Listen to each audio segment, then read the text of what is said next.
Welcome to mega 9 TV. Sattenapalli పట్టణంలో నకిలీ labour officer హల్చల్ చేశారు. లేబర్ సర్టిఫికెట్ రెన్యువల్ చేసుకోవాలంటూ వ్యాపారస్తుల దగ్గర నుంచి డబ్బులు వసూలు చేయటం మొదలుపెట్టారు.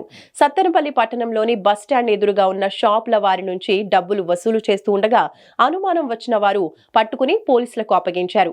లేబర్ ఆఫీసర్ ఫిర్యాదుతో నకిలీ వ్యక్తిని పోలీసులు విచారిస్తున్నారు.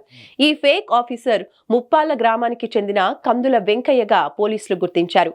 3 రోజుల నుంచి వ్యాపారస్తుల దగ్గర నుంచి వెంకయ్య డబ్బులు వసూలు చేస్తున్నట్టు గమనించారు. గతంలో ఇటువంటివి ఏమైనా చేశాడా అనే కోణంలో కూడా విచారిస్తున్నారు. నేను సత్తెనపల్లి లేబర్ ఆఫీస్ లో జూనియర్ అసిస్టెంట్ గా వర్క్ చేస్తున్నానండి.